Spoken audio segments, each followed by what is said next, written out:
ओ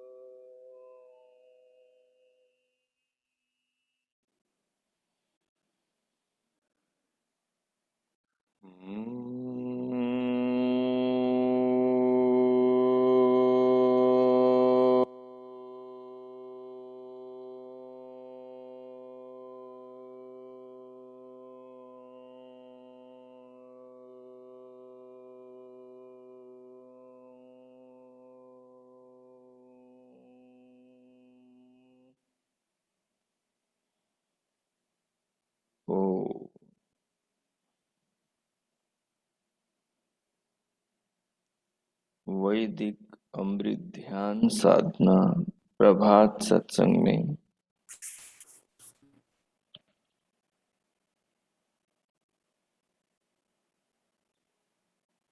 आप सभी साधक साधिकाओं का, उपासक उपासिकाओं का हार्दिक स्वागत है। आइए पुनः आज के ब्रह्म मुहूर्त में, आज की ब्रह्म वेला में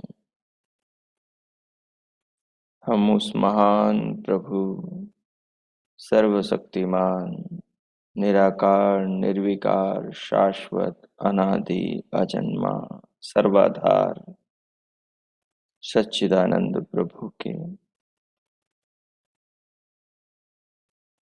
गुणों का गान करते हुए उस महान प्रभु के भाव से अपने हृदय को, अपनी आत्मा को, अपने अंतःकरण को पावन करें, पवित्र करें। मनुष्य के जीवन का सार उसके अच्छे बुरे संस्कार हैं। जिस मनुष्य ने जीवन में अच्छे संस्कारों का संग्रह किया, समझो उस मनुष्य ने अपने जीवन को सार्थक कर लिया। और जिस मनुष्य ने जीवन में बुरे संस्कारों का संग्रह किया, समझो उस मनुष्य ने अपने जीवन का नाश कर लिया। पूरे जीवन को भगवान के दिए शक्ति, सामर्थ्य, साधनों का दुरुपयोग कर लिया, उसका जीवन निरर्थक हुआ।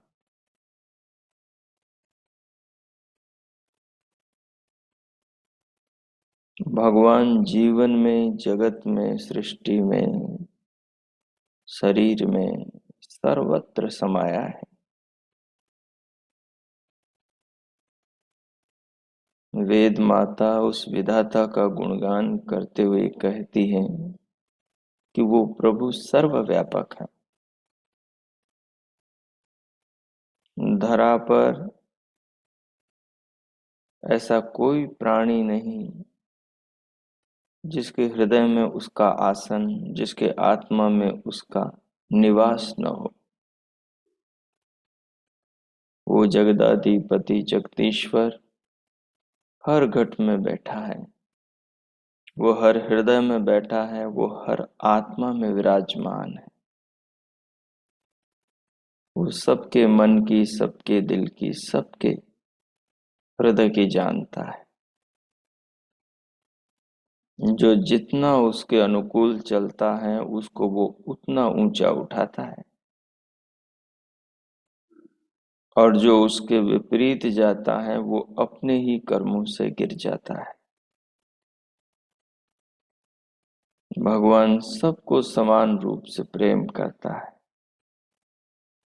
जो सच्चे हृदय से उसका भक्त, उसकी उपासना करता है, उसको वो निहाल कर देता है, उसके मनोरथ वो पूर्ण कर देता है। जीवन भगवान की अनमोल देन है। जो मनुष्य प्रभु की शरण में जाता है, वो समझ पाता है कि जीवन कितना मूल्यवान है। कितना महत्वपूर्ण है।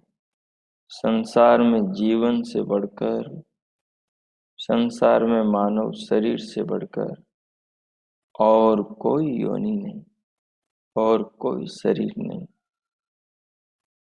और कोई देह नहीं। लक 84 में एकमात्र कोई सर्वश्रेष्ठ शरीर है तो वो मनुष्य योनि। इसलिए हम भगवान की वेद वाणी के उपदेशों का, आदेशों का जीवन में सम्मान करेंगे तो अवश्य हमारा जीवन सफल होगा, नहीं तो महती विनष्टि, उससे हमें कोई बचा नहीं सकता।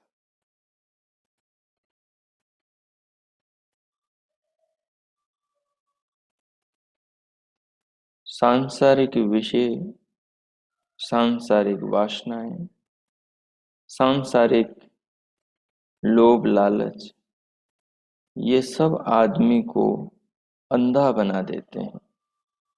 ये उसकी समझ को, उसकी अकल को, उसकी बुद्धि विवेक को नष्ट कर देते हैं। जिस व्यक्ति का विवेक चला गया वो नेत्र होते हुए भी अंधा हो जाता है।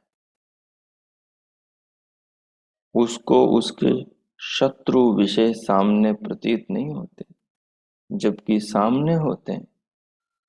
वो अपने शत्रुओं को भी इस प्रकार गले लगाता है जैसे वो उसके शुभचिंतक हो। अविवेक में यही होता है। आदमी बुरा करके भी अच्छा समझता है, आदमी अपराध करके भी पुण्य समझता है, आदमी अपना पतन करके भी अपने आप का लाभ समझता है। अविवेक की देन यह है कि आदमी आंख वाला अंधा हो जाता है और लक 84 की यात्रा में भटकता। लक 84 के अंदर एक मनुष्य का जीवन मानव को मिलता है और उस जीवन को भी पाकर वो अपना कल्याण नहीं करता, वो विषयों के जाल में उलझा अपने जीवन को बर्बाद कर देता। इसलिए हमें चाहिए कि हम उस महान प्रभु भगवान के ज्ञान से जुड़ें, उसकी वाणी वेद माता से जुड़ें। वेद माता में जो भगवान के उपदेश हैं, हम मनुष्यों के लिए जो आदेश हैं, हम मनुष्य जीवन में क्या करें, हम लोगों के कर्तव्य कर्म जो उसमें प्रतिध्वनित होते हैं,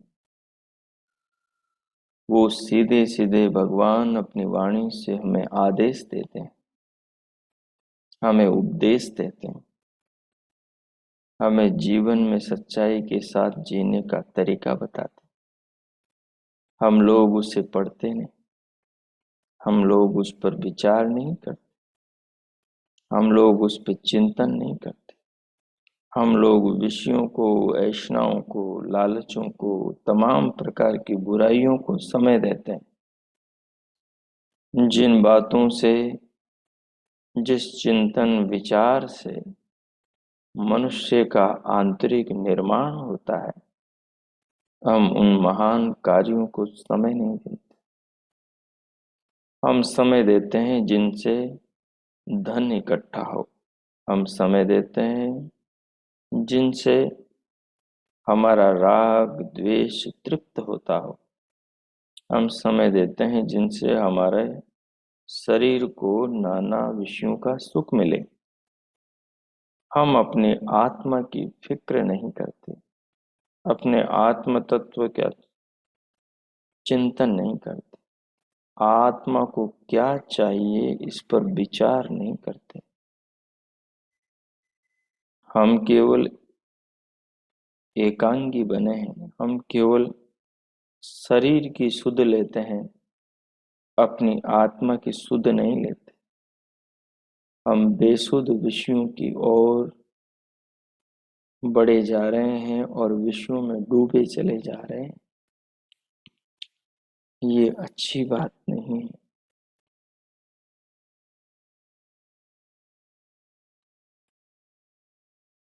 ये सीधा सीधा मनुष्य के पतन का स्वरूप है। जो आदमी अपने आप को इस प्रकार गिरता हुआ देखकर भी उठता हुआ समझता है, जो आदमी सांसारिक साधनों की वृद्धि को देखकर खुश हो रहा है और उन वृद्धि के अंदर जो वो पाप करता चला जा रहा है, दूसरों को दुख, दूसरों को कष्ट दिए चला जा रहा है, अपने स्वार्थ, अपने लोभ के लिए दूसरों के अवसरों को मारा जा रहा है, इससे उसका नित्य आत्मपतन हो रहा है। जो नित्य होते हुए आत्मपतन को नहीं देखता, समझना वो इंसान आत्महनन कर रहा है। वही इंसान आत्मा की हत्या कर रहा है, जो आत्मा के हितों के लिए जीवन में काम नहीं करता, ध्यान, चिंतन, मनन, स्वाध्याय, श्रम, सेवा, परोपकार नहीं करता, जो अच्छे संस्कारों का निर्माण, अच्छे संस्कारों की वृद्धि, अच्छे संस्कारों के लिए स्वाध्याय साधना नहीं करता, समझिए वो इंसान अपनी आत्मा का पतन कर रहा है। आत्मा पतन करने वाले इंसान का भगवान भी भला नहीं कर सकता। जो स्वयं अपना नुकसान करता हो, अपने पांव काटता हो, अपने आप को नरकों की यात्रा में झोंकता हो, वो इंसान कैसे अच्छा हो सकता है। इसलिए हमें अपनी आत्मा का ध्यान करना चाहिए, हमें अपने आत्मा की सुध लेनी चाहिए, अपने आत्मा का चिंतन करना चाहिए कि असलियत में अब तक हम जितना जिए हैं, इस सारे जीवन में हमने अपने आत्मा के लिए क्या किया है, अपने आत्मा को कितना जीवन में ऊंचा उठाया है, हमारी आत्मा हमें कितनी शाबाशी देती है, इस बात पर विचार करना है। आत्मा यदि हमारे कृत्य को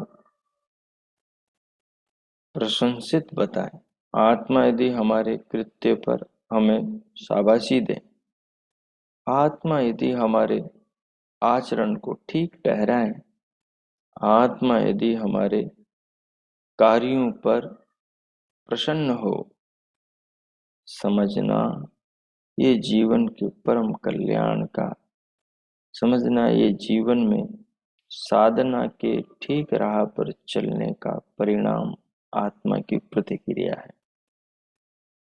आत्मा की जो विरुद्ध प्रतिक्रिया है, उसका मतलब होता है कि हम आत्म पतन कर रहे हैं, हम आत्मा हानि कर रहे हैं। आत्मा हानि का मतलब ही है नरकों की ओर जाना। आत्मा हानि का मतलब है दुखों का चुनना। एक आदमी नेत्रों से अंधा था और वो एक ऐसे भवन में चला गया, या यूं कहें वो एक भवन में उसको जन्म मिला, पर दुर्भाग्य कि वो नेत्रों से अंधा था। वो जो दुर्भाग्य, जो नेत्र विहीनता उसके जीवन में आई, उसके बीज इसी आदमी ने पहले कभी अपने पूर्व के जीवन में बोए थे। अज्ञान कहीं बाहर से चलकर अपने आप भीतर नहीं आ जाता। अज्ञान को हम बाहर से पकड़ के भीतर ले जाते हैं, तब अज्ञान हमारे भीतर डेरा डालता है। ज्ञान बाहर खड़ा प्रतीक्षा कर रहा है अंदर आने के लिए, पर हम उसे अंदर नहीं आने देते, तो वो क्या करेगा बेचारा। किताबें सामने पड़ी हैं, शास्त्र सामने इंतजार कर रहे हैं, वेद सामने पुकार रहे हैं खड़े खड़े, आओ हमें पढ़ो, हमारे भीतर के अमृत से अपने आत्मा को बलवान बनाओ। परंतु हम लोग वेदों की इस पीड़ा को, वेदों में बोलते परमात्मा के प्रेम को सुनते नहीं। तो बताओ, हमारे भीतर जो अज्ञान ने अपना डेरा डाला हुआ है, वो अपने तंबू कैसे उखाड़ के जाएगा? वो वहां जमा रहेगा। जब तक हम उसकी सेवा करते रहेंगे, जब तक हम उसके अनुकूल आचरण करते रहेंगे, तब तक अज्ञान बलवान होता चला जाएगा। और वो जितना बलवान होगा, उतना ही आत्मा को अपने बस में रखेगा। वृत्ति सारूप्य, आत्मा जितना बस में होगा ना, आत्मा उतना ही अज्ञान की ओर झुका होगा। ये अज्ञान ही मनुष्य के पतन का कारण है। यही मनुष्य को लक 84 में ले जाता है। ये जो अंधा आदमी है, ये आंखों से अंधा नहीं है, ये आदमी विवेक से अंधा है। इसके भीतर अज्ञान ने खूब डेरा डाल रखा है। इसका जन्म जिस भवन में हुआ है, उस भवन के दरवाजे हैं 84 लाख, और उनमें एक दरवाजा है जो खुला है, बाकी सारे दरवाजे बंद हैं। वो जो खुला द्वार है, उस द्वार से सीधे आत्मा का और परमात्मा का आनंद प्राप्त होता है। आत्मा परमात्मा का साक्षात्कार होता है। आदमी की मुक्ति हो जाती है, आदमी को मोक्ष मिल जाता है, सारे बंधनों से छूटकर परमानंद को पा लेता है। ये जो आदमी है, ये आदमी के सामने ये दरवाजे हैं। अब वो आगे बढ़ता है, क्योंकि वो घुट रहा है। अज्ञान में इंसान बड़ा घुटता है। अज्ञान उसके सूलों की तरह चुभता है और आशाओं की पूरी कतार बांध देता है, और आदमी उसी में गुड़मुड़ाता हुआ, घुट घुटी करके जीता हुआ, आशाओं के पासों से बंधा हुआ, दुखों के घूंट पीता रहता है। आदमी जीवन को न समझकर अभिलाषाओं का एक न्यारा अपने कल्पना में संसार बना लेता है। वो उन अभिलाषाओं को पूरा करने के लिए अपने जीवन को समय की भट्टी में झोंकता चला जाता है, और एक दिन जब आता है, तब उसके पास समय नहीं बचता, और उसका पूरा जीवन भी निर्बल हो जाता है। ऐसे में वो व्यक्ति अपने आत्मा को बलवान नहीं बना पाता, आत्मा को पूरी तरह निर्बल कर देता है, निस्तेज कर देता है। ज्ञानहीन जो आत्मा है, विवेकहीन जो आत्मा है, वो देखते हुए भी नहीं देखता, वो सुनते हुए भी नहीं सुनता।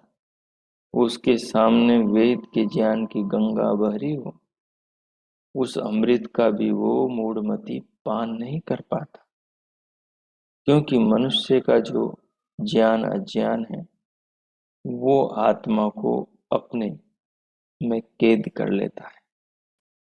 ये आदमी भी अज्ञान में बुरी तरह कैद है। अब ये ढूंढ रहा है कोई खुला हुआ द्वार मिल जाए,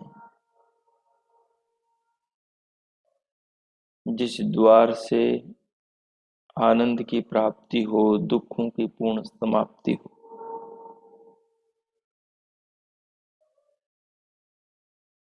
लेकिन भटकते भटकते ये सारे बंद दरवाजों को टटोल चुका है।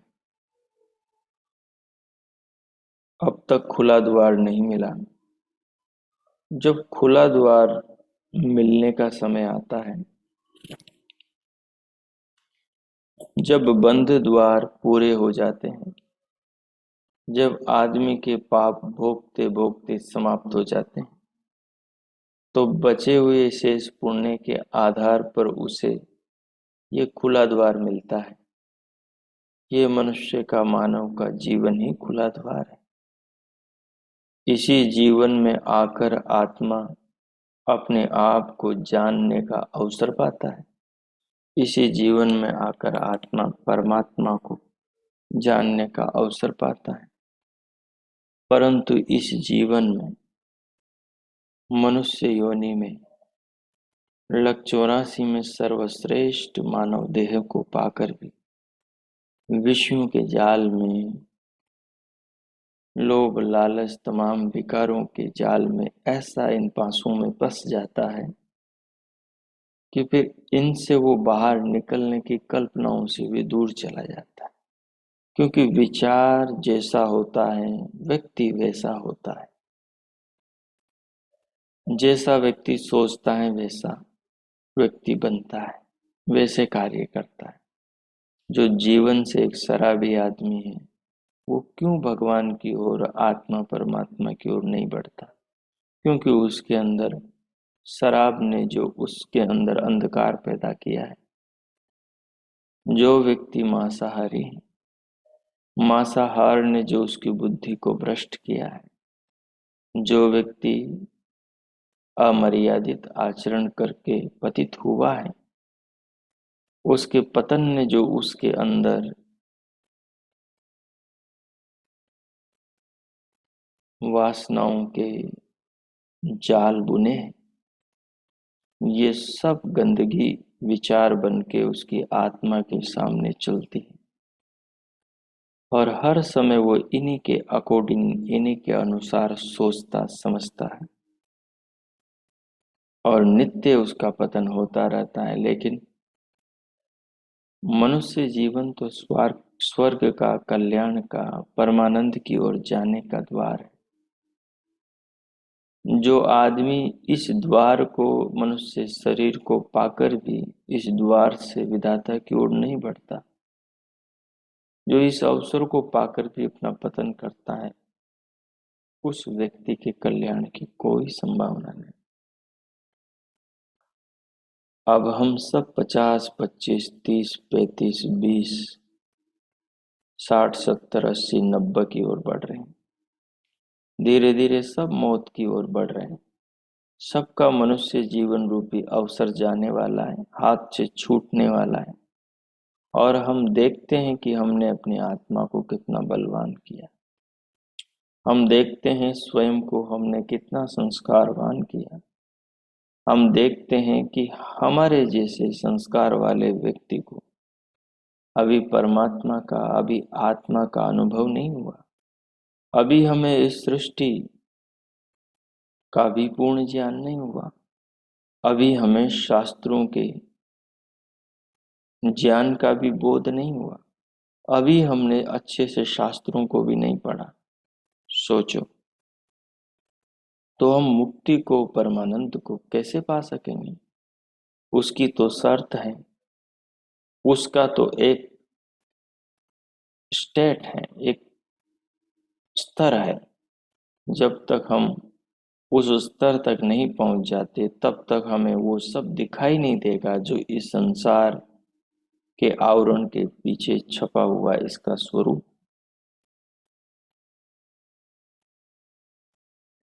अब कैसे हमारी नैया पार होगी?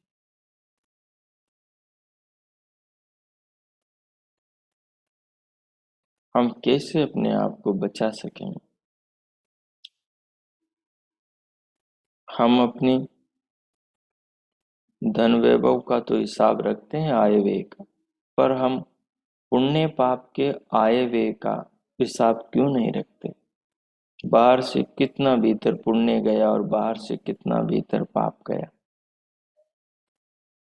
आत्मा कल्याण से कितना नीचे उतर गया और आत्मा उत्थान की दिशा में कितना ऊंचा उठा, इसका हम मूल्यांकन, इसका हम निरीक्षण, आत्मनिरीक्षण क्यों नहीं करते? हमारे 70 साल का सार क्या है? हमारे 80-85 वर्षों का सार क्या है? हमारे 30-35 वर्षों का सार क्या है? मनुष्य अकेला आता और अकेला जाता है, न साथ कुछ लाता न साथ कुछ ले जाता है। शरीर सब प्राकृतिक हैं, प्रकृति से बने हैं, इन पर मनुष्य का कोई अधिकार नहीं है। ये उपयोग के लिए मिले हैं और इनमें खराबी जैसे ही होगी, आत्मा को निकल कर आगे जाना होगा। ये जहां से आए वहीं पर गल कर समा जाएंगे।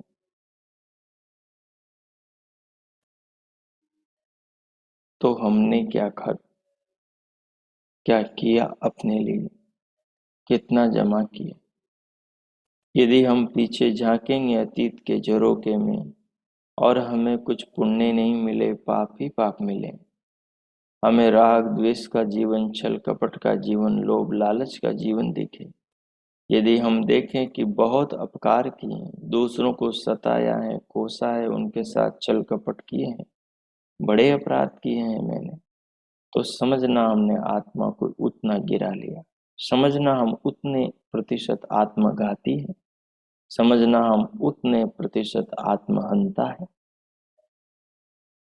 हमारे आत्मा का पतन क्या है? हमारे संस्कारों का पतन ही हमारी आत्मा का पतन है। आत्मा का मूलतः बिगड़ता कुछ भी नहीं है, पर आत्मा संस्कारों के हिसाब से सोचता है।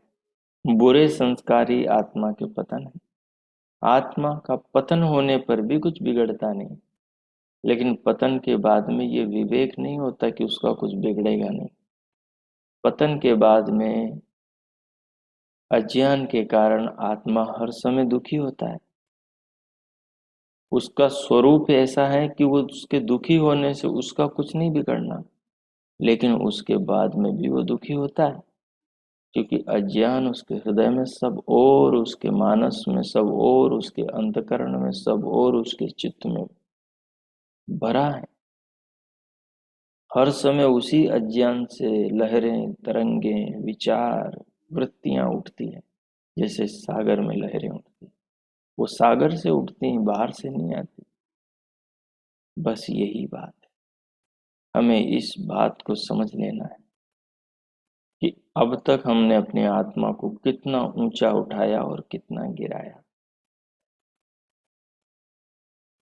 ये जो ईशोपनिषद में महर्षि काण्व मुनि हमें कह रहे हैं कि असूर्या नाम ते लोका अंधेन तमसा तांस्ते प्रेत्या विगच्छन्ति एके चात्मानो जना। असूर्या नाम ते लोका, असुर भाव से युक्त जो लोकांतर है, असुर भाव से युक्त जो 1,84 योनियां हैं, मनुष्य योनि को छोड़कर उन योनियों को ये मानव प्राप्त होता है जो घनघोर नीच पाप कर्म करता है, जो थोड़े पुण्य करता है, कम पाप करता है। वो आदमी मनुष्य की योनि में आता है। मनुष्य की योनि में आकर वो थोड़े किए पुण्य को बढ़ा सकता है और कम किए पापों को और कम कर सकता है या उन्हें पूरी तरह मिटा सकता है। तो अपना मूल्यांकन करके जांच सकते हैं हम कि हम कितने पतित हैं और हम कितने पावन हैं। पावनता हमारी उत्तम पूंजी है जो हमारे साथ में जानी है और जो हमारे कल्याण का सेतु बनेगी। और पाप, अपावनता हमारे कर्मों की दूषित नीचता हमारे पतन, हमारी आत्मा को नीचे ले जाएगी। समस्त 1,84 योनियों में सबसे ऊपर की योनि मनुष्य योनि, और मनुष्य योनि के नीचे की सब योनियां पापों का फल है। पुण्य का फल मनुष्य जीवन है। तो हमें विचार करना है। हमने कल ध्यान प्रयोग किया और समझा था कि आत्मा शरीर के दुख और सुख से न घटता है न बढ़ता है। आत्मा चेतन तत्व अपरिवर्तनशील है। उसका बदलता कुछ भी नहीं है दुख और सुख से। परंतु हमने महसूस किया था चिमटी काट प्रयोग में कि जहां हमने चिमटी काटी तो वहां पर हमें दर्द हो रहा था। उस दर्द के ज्ञाता हम थे, हमारी आत्मा थी, हम उसे जान रहे थे। भले ही हमारी आत्मा का कुछ घट नहीं रहा था, लेकिन उस दर्द से प्रभावित तो हमारी आत्मा हो रही थी। अगर ऐसा होता शरीर में आत्मा होती, अगर ऐसा होता शरीर की आत्मा दर्द से, शरीर की पीड़ाओं से अप्रभावित होती, तो मनुष्य निरंतर पाप करता, धरती को पूरी तरह नरक बना देता। लेकिन भगवान ने ऐसी व्यवस्था करी कि मनुष्य गलत करेगा तो उसकी आत्मा को दुख होगा। मनुष्य पाप करेगा, बुरा करेगा तो आत्मा को दुख होगा। और हम जब गलत करते हैं, गलत खाते हैं, गलत व्यवहार करते हैं, तो हमारी आत्मा को दुख होता है। जैसे जैसे मनुष्य का कर्म बदलता है ज्ञान के अनुसार, वैसे वैसे मनुष्य शरीर को, शरीर में रहने वाली आत्मा को दुखी करने वाले कर्मों को छोड़ता चला जाता है। जितना कर्मों का, बुरे कर्मों का त्याग करता है,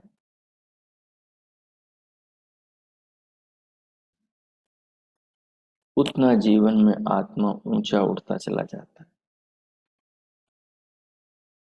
उतना वो आत्मघात के भाव से ऊपर हो जाता है। इसलिए हमें विचारना है, इस सत्य को पता करना है कि हम कितने नीचे ऊपर हैं।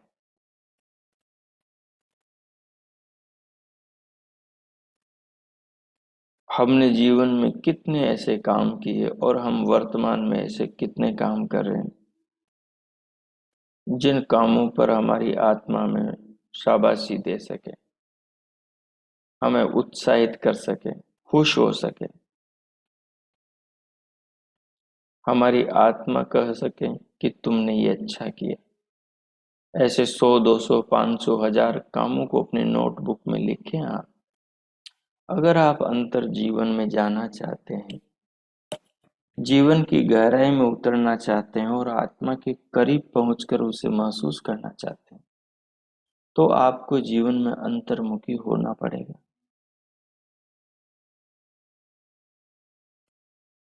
अंतर्मुखी ज्यों ज्यों होंगे त्यों त्यों आत्मा के करीब जाएंगे। अंतर्मुखी का अर्थ केवल आंखें बंद करके बैठ जाना अंतर्मुखी होना नहीं है। ये अंतर्मुखता में सहायक है। अंतर्मुखता का अर्थ है जो अंदर के तत्वों का तत्व है उनका विश्लेषण करना, उनका ज्ञान करना, उनको समझना ही अंतर्मुखी होना है। लोग अंतर्मुखी का अर्थ केवल एक पक्ष में देखते हैं कि आंखें मूंद ली और बैठ गए तो हो गए अंतर्मुखी। झूठी बात है ये, अधूरा ज्ञान है ये। जिस आदमी के भीतर भीतर के तत्वों का विवेक नहीं है, वो आंख बंद करके भी क्या पाएगा भीतर से? भीतर कुछ भी उसके समझ में नहीं आएगा, वो 2 मिनट नहीं टिक पाएगा भीतर।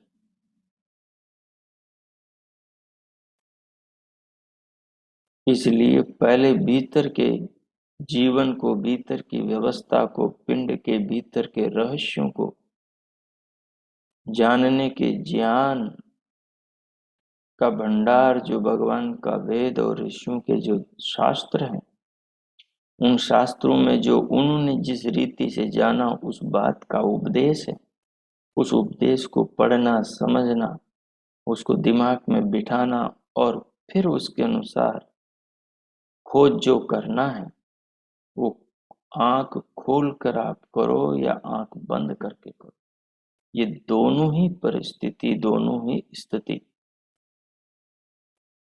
परिस्थिति का मतलब होता है परिस्थिति, मतलब चारों ओर से ऐसा दिमाग में वातावरण बने, बाहर से और भीतर से, कि हम अपनी आत्मा की ओर उन्मुख हो जाएं, आत्मा की ओर मुंह फेर लें। बाहर खाते पीते उठते बैठते काम काज करते सब और सारे कार्यों को करते हुए आत्मा पर नजर रखें। जब भी कोई काम करें तो हमारी आत्मा की हम साक्षी लें, अंदर हृदय में झांकें, अपने आप को पूछें, क्या ये मेरी आत्मा के लिए हितकर होगा या अहितकर? अगर भीतर से उत्तर आए कि अहितकर तो तत्काल छोड़ दें, और उत्तर आए कि करो ये बहुत अच्छा काम है तो झट से कर लेना। इस जीवन को, इस शैली का नाम अंतर्मुखी जीवन शैली है। आंख बंद करके बैठ जाना, जो याद किया है उसे गुनगुनाना, और आंख खोल करके फिर उन्हीं पापों को फिर से करना। ये अंतर्मुखी जीवन नहीं, बहिर्मुखी पतित जीवन है।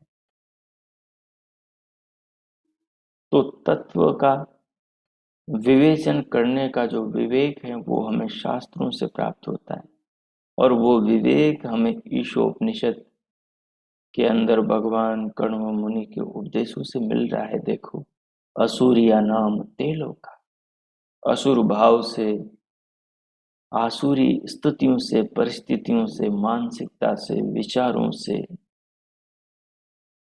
ग्रसित जो स्थान है, लोक हैं, योनियां हैं, शरीर हैं, वातावरण है, परिवेश है, जन्म से मृत्यु तक का जो व्यवहार है, उसी का नाम आसुरीय भाव से युक्त लोक है। ये समझो, कोई आदमी यदि दिन रात दूसरों को दुखी दे रहा है तो ये समझो कि वो असुर भाव वाले जीवन को जी रहा है। एक आत्मा यदि पशु के शरीर में दुख पा रही है तो समझो कि वो असुर भाव वाली लोक में, योनि में है।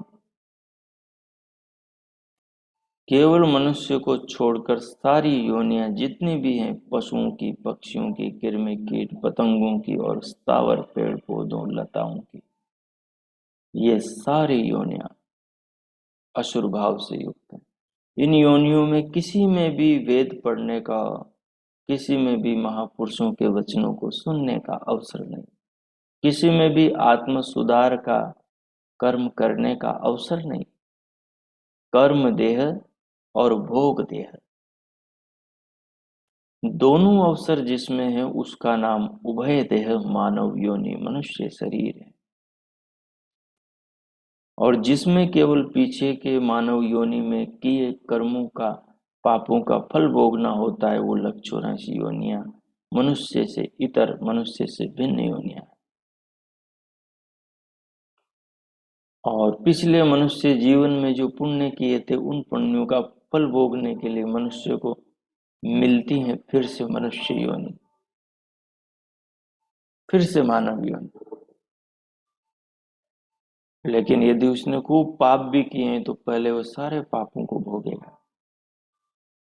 फिर मनुष्य योनि में भोगने लायक जो पाप हैं वो बच जाएंगे जब, और पुण्य बच जाएंगे, उस स्थिति में फिर मानव, मनुष्य का जीवन, मनुष्य के शरीर में उस आत्मा का प्रवेश होगा, और फिर मनुष्य माँ बाप की योनि से उसका जन्म होगा। इसलिए इसी बार में यदि मनुष्य योनि में हमने उन सारे पापों को धराशायी कर दिया जो हमें 184 योनियों में ले जाने वाले हैं, उन योनियों में भटकाने वाले हैं, उन पापों का नाश कर दिया, केवल वो पाप बच गए जिनका फल हमें मनुष्य योनि में मिलना है, वो पापों को हम आगे भी ध्वस्त कर देंगे, उनको आगे भी हम नष्ट कर देंगे।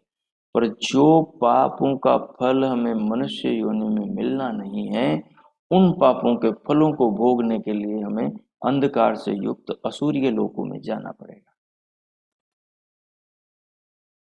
उनसे हम कैसे बचेंगे बताओ? उनसे हमें कोई नहीं बचा सकता। हम अबाध्य हैं। आपकी जितना धन दौलत कमाया है, जितना आपका शक्ति सामर्थ्य है, चाहे उधार ले लो, कुछ भी कर लो, लेकिन अब कुछ भी नहीं हो सकता। जीवन भर बचपन से जन्म लिया, तब से हमारे पास में जीवन को समझने का अवसर था। हम इधर उधर के आलतू फालतू चीजों में, व्यवहारों में उलझे रहे और जीवन को जानने का सोचा ही नहीं। तो मनुष्य योनि में जो मानुषी पापों के फल मिलते हैं, वो तो हम अगली मनुष्य योनि में भोग लेंगे। लेकिन जो हमने बाकी पशुओं जैसे कर्म किए हैं, उन पशुओं जैसे कर्मों का फल तो हमें पशुओं की योनि में, पक्षियों के में, कृमि कीट पतंग पेड़ पौधों की योनियों में भोगना पड़ेगा। सोचो, ये कितनी अच्छी व्यवस्था है और ये कितनी भयावह व्यवस्था है। जिन्होंने भले सुगंधित कर्म किए हैं, सोचो इन कर्मों को जांच जांच कर उनके अंदर कितनी खुशी होगी। वो भौतिक दृष्टि से कंगाल होने पर भी वो पुण्यों की दृष्टि से संपदा के साथ में कितने उत्साहित होंगे। सोचो वो कितने हल्के होंगे, वो कितने जीवन के अंदर सार्थक सुखों की अनुभूति करते होंगे।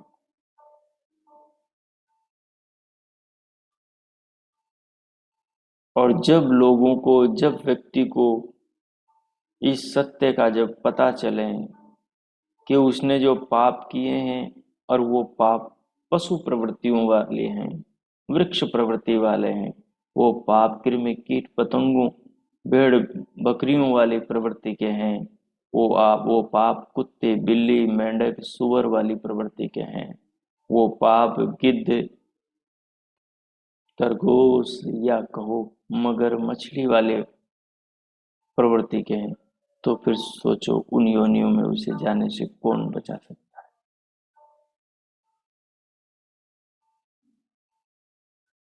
इसलिए कहते हैं कि माँ बाप अपने संतान का इस ज्ञान के द्वारा निर्माण करें। माँ बाप बनने का अधिकार सबको नहीं होता। महर्षि कहते हैं, चार वेद पढ़ा हो वो गृहस्थ में जाए, वो दूसरी आत्माओं का आह्वान करने का अधिकारी है।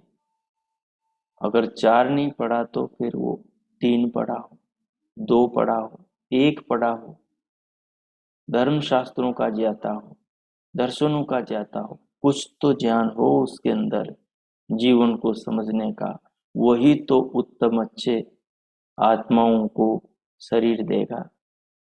जिस माँ बाप में ही विवेक नहीं, अकल नहीं, शास्त्रों का ज्ञान नहीं, वो एक अच्छा नागरिक, एक अच्छा बेटा, एक अच्छी बेटी, एक अच्छा दामाद, एक अच्छी बहू, एक अच्छा पोता पोती, वो एक अच्छा डॉक्टर, वो एक अच्छा चिकित्सक, एक अच्छा समाज सेवक, वो एक अच्छा पिता पुत्र कैसे बना सकते हैं? जिनमें खुद में अकल नहीं, जो खुद धार्मिक नहीं, जो खुद पवित्र आत्माएं नहीं, जिन्होंने जीवन का ज्ञान लिया ही नहीं। और आजकल देखो, इसलिए हमें अंतर्मुखी होना चाहिए और हमें देखना चाहिए कि असुर भाव से युक्त लोगों की तैयारी हम कितनी कर चुके हैं। हमें कौन बचाने आएगा? हम अपने परिवार को देखकर बड़े फूले नहीं समझ रहे हैं। अच्छा पति, अच्छी पत्नी, अच्छा बेटा, अच्छी बेटी, अच्छे आलीशान कोठी बंगले, अच्छी कार मोटर गाड़ियां, इन सबको अच्छे कपड़े आभूषण, इनको देखकर फूले नहीं समारे, हम अंतर्मुखी नहीं हो रहे, भीतर नहीं झांक रहे। ये सब तो बीत जाएगा, ये सब तो छूट जाएगा, इसके बाद में जो जन्म मिलेंगे वहां कौन सुख देने आएगा? वहां कौन साथ निभाएगा? न इस जन्म का पति संग जाएगा, न पत्नी संग जाएगी, न बच्चे संग जाएंगे, न माँ बाप संग जाएंगे, कोई भी साथी नहीं होगा। वहां इन सारे किए पापों का फल हमें खुद भोगना होगा, पल पल मर मर के जीना होगा। जैसे यहाँ किसी का पाँव सड़ा हो, सिर सड़ा हो, कुत्ता बिल्ली देखो, पशु पक्षी देखो, वो मर मर के जीते हैं, जीना पड़ता है, मरना चाहते हुए मर नहीं सकते। सोचो, भगवान कुछ नहीं कर रहा, मनुष्य खुद चुन रहा है नरक। भगवान कुछ नहीं कर रहा। तो हमें इस तत्व को समझना है। ये काम अपना है। असूर्या नाम ते लोका अंधेन तमसावृता। ये अज्ञान का अंधकार, ये तमस जिसने सब ओर से सारी धरा को घेर रखा है, हमें इसको चीरना है। हमारे पास शक्ति, हमारे पास साधन वेद है, भगवान का ज्ञान है। इसके प्रकाश में यह ज्ञान का अंधकार धराशायी हो सकता है। इसलिए हम अपने असुर भाव वाले लोगों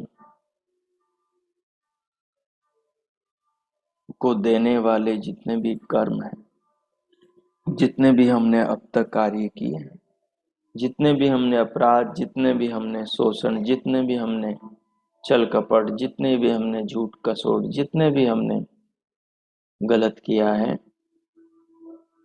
उससे कैसे मुक्ति मिले, उसका हम प्रायश्चित कैसे करें, वो जीते जीते कर लेने में फायदा है।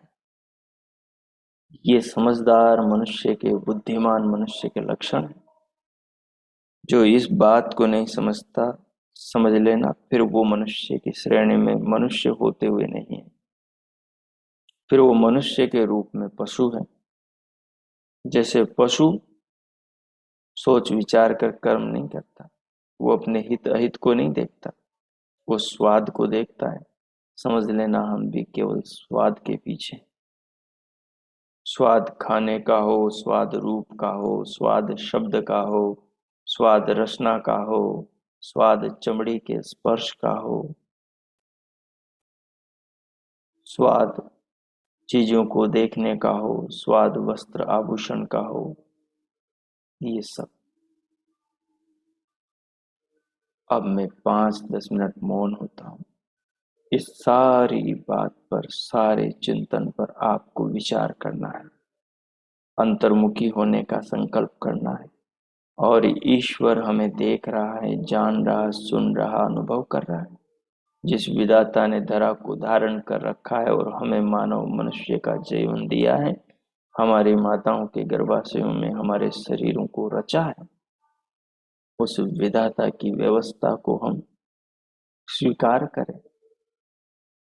हम अभिमान का त्याग करके विनम्र विनीत हो जाएं और इस बात पर विचार करें कि आगे हमें क्या करना है। अब मैं मौन होता हूँ। आप 5-7 मिनट तक इस पर ध्यान प्रयोग करें, चिंतन करें, इस सारे चिंतन पर विचार करें। ओ कीजिए। भगवान को सामने रखे, हृदय में रखें, भगवान की संपदा शरीर को अनुभव में रखें, मानस में प्रभु के नाम का बीच बीच में जप करते रहें और इस पूरे वृतांत पर, पूरे चिंतन पर चिंतन करें और इसका सार निकालें और सार पर संकल्प करके जीवन का आगे उत्तम निर्माण करने का व्रत लें। ओ कीजिए।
ओम।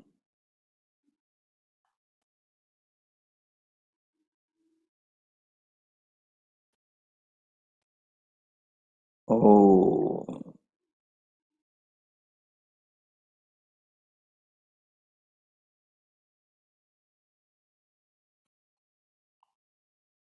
इस प्रकार जीवन के सारांश पर विचार करते हुए और ये जानते हुए कि हम ऐसे कितने पापों को, कितने कर्मों को, कितने संस्कारों को अर्जित कर चुके, इकट्ठे कर चुके हैं, जो हमें असुरीय भाव वाले लोगों की ओर ले जाने में प्रबल वेग रखते हैं, दम रखते हैं। इधर धक्का मारने का प्रयास करते हैं।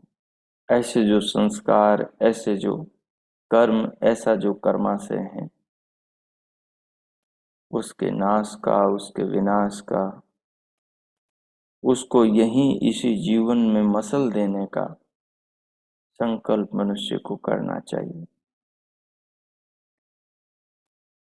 इस तत्व का सदैव याद रखें कि पाप का अंत केवल ज्ञान से होता है। ज्ञान पूर्वक किए कर्मों से ही पापों का, पाप भावनाओं का, पाप के संस्कारों का नाश होता है। और उस ज्ञान का स्रोत विधाता ईश्वर के ज्ञान की गंगा वेद माता है। और उसी गंगा में के अमृत पान को करने वाले हमारे पूर्वज ऋषि मुनियों के शास्त्र है। तो जो भी आपने संकल्प लिया है, जो भी व्रत लिया है, उसको ध्यान से बाहर आकर लिखना है आपको और उस पर काम करना है। ये जो तीसरा श्लोक है, महर्षि कण्व मुनि का उपदेश है, यह मनुष्य जीवन को झकझोर देने वाला है। आदमी किस तल पर खड़ा हुआ है उसकी पहचान कराने वाला है। तो इसको गहराई से लेना है। और पीछे के जो दोनों श्लोकों का उपदेश है, उनको इसके साथ में जोड़ के चल आगे बढ़ना है। इस असुरीय भाव वाले लोगों से, लक 84 से, मनुष्य जन्म के अतिरिक्त बची समस्त योनियों के बंधनों से बचाने के लिए पीछे उपदेश किया है ईशावास्यम इदम सर्वम वाले श्लोक में और कुर्वन्नेवेह कर्माणि वाले श्लोक। तो इन श्लोकों को याद करना है, इन भावों को समझना है और समझ करके बिंदु बनाकर अपनी नोटबुक में लिखना है। इन सब पर काम करना है।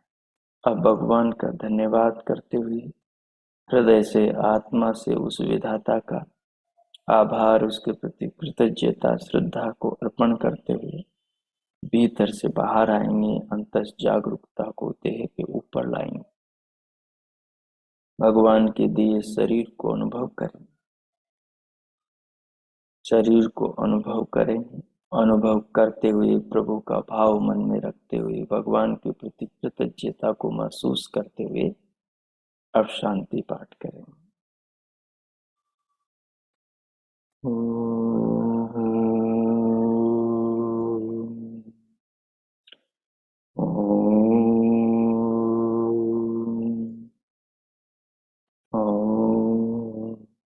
शांति शांति शांति। ओम।